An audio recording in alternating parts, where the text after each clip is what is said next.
Selat datang di Selat Hormuz, sepotong air sempit yang menguasai pasokan energi dunia. Dalam video ini, kita akan menjelajahi 40 fakta unik tentang titik pintas kritis ini, dari geografi hingga sejarah, ekonomi, dan pentingnya strategis. Mari kita mulai. Pertama, titik terlebar selat adalah 97 km, sedangkan titik tersempit hanya 33 km, sekitar jarak dari Jakarta ke Bogor. Kedua, selat ini menghubungkan Teluk Persia ke Teluk Oman dan Laut Arab, menjadi jalur keluar satu-satunya bagi negara-negara Teluk Persia.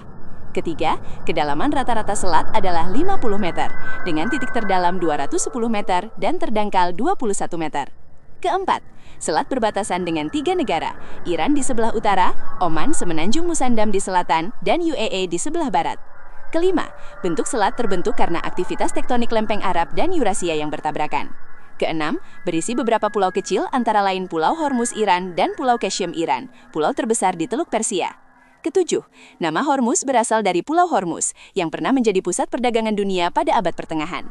Kedelapan, arus pasang surut di selat bisa mencapai 3-4 knot, membuat navigasi tanker menjadi tantangan. Kesembilan, semenanjung Musandam adalah eksklav Oman yang dipisahkan dari daratan utama oleh UAE. Kesepuluh, selat dibagi menjadi 2 jalur pelayaran, jalur masuk dan keluar, masing-masing lebarnya 3 km. Kesebelas, selat ini sudah digunakan sebagai jalur perdagangan sejak 3000 SM oleh peradaban Mesopotamia dan Lembah Indus.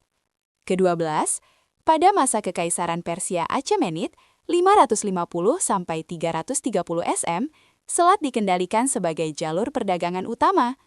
Ketiga-belas, pada abad ke-16, Portugis mendirikan benteng di Pulau Hormuz untuk menguasai perdagangan rempah-rempah dan barang berharga. Ke-14, perusahaan Hindia Timur Inggris mengambil alih kendali selat pada abad 19 untuk melindungi jalur perdagangan ke India. Ke-15, setelah revolusi Iran tahun 1979, selat menjadi titik tegang antara Iran dan kekuatan Barat. Ke-16, pada Perang Iran-Irak 1980-1988, terjadi serangan terhadap tanker minyak di selat, dikenal sebagai Perang Tanker. Ke-17, pada tahun 2019, serangan terhadap tanker minyak di sekitar selat meningkatkan ketegangan regional. Ke-18, selat ini adalah bagian dari jalur sutra maritim yang menghubungkan Asia Tenggara dengan Eropa. Ke-19, Pulau Hormuz pernah menjadi pusat penyelaman mutiara di Teluk Persia sebelum industri minyak berkembang. Ke-20, Portugis diusir dari Pulau Hormuz oleh Kekaisaran Safavid Persia pada tahun 1622 dengan bantuan Inggris.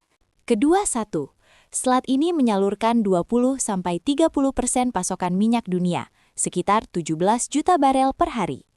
Ke-22, juga mengangkut 30% gas alam cair atau LNG dunia ke negara-negara konsumen di Asia, Eropa, dan Amerika Utara. Ke-23, sebagian besar tanker minyak yang melewati selat ditujukan untuk Cina, Jepang, Korea Selatan, dan Eropa. Ke-24, kepentingan ekonomi selat membuatnya menjadi titik pintas kritis bagi pasar energi global.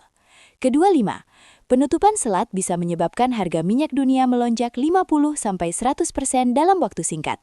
Ke-26, negara-negara seperti Arab Saudi, Irak, Iran, Kuwait, dan UAE bergantung sepenuhnya pada selat untuk ekspor minyak mereka. Ke-27, biaya pengiriman minyak melalui selat relatif murah dibandingkan jalur alternatif seperti pipa darat. Ke-28, beberapa negara sedang membangun pipa alternatif untuk menghindari selat, misalnya pipa Timur Barat Arab Saudi. Ke-29, nilai ekonomi selat membuatnya menjadi target pembajakan, meskipun insiden pembajakan menurun dalam beberapa tahun terakhir. Ke-30, industri pelayaran berkontribusi signifikan pada ekonomi negara tetangga melalui biaya pelabuhan dan jasa pendukung. Ke-31, Iran telah mengancam menutup selat sebagai tanggapan terhadap sanksi Barat. Ke-32, Armada kelima Angkatan Laut AS berbasis di Bahrain untuk memastikan kebebasan navigasi di selat. Ke-33, selat adalah area utama untuk latihan militer oleh kekuatan regional dan global. Ke-34, Iran memiliki jaringan pertahanan pantai, rudal, speedboat, sepanjang selat untuk melindungi wilayahnya. Ke-35, lebar sempit selat membuatnya rentan terhadap blokade atau serangan. Ke-36, pada tahun 2008, AS dan Sekutu melakukan latihan militer bersama di selat untuk menguji kemampuan mereka menanggapi penutupan. Ke-37, Oman memegang posisi netral dalam ketegangan regional dan memberikan keamanan maritim di bagian selat yang mereka kendalikan. Ketiga delapan, selat adalah isu kunci dalam perjanjian nuklir Iran (JCPOA) dan ketegangan setelah penarikan AS dari perjanjian tersebut. Ketiga sembilan, negara-negara tetangga selat telah menandatangani perjanjian untuk memastikan jalur pelayaran yang aman. Keempat puluh, kepentingan strategi selat telah menyebabkan banyak upaya diplomatik untuk mencegah konflik di wilayah ini. Selat Hormuz bukan hanya sepotong air sempit. Ini adalah jantung energi dunia, titik api ketegangan geopolitik, dan bukti keterkaitan global kita. Dari jalur perdagangan kuno hingga pentingnya strategis modern, 40 fakta ini menunjukkan mengapa selat ini penting bagi semua orang, dimanapun Anda berada. Terima kasih telah menonton. Subscribe untuk konten informatif tentang geografi dan sejarah dunia.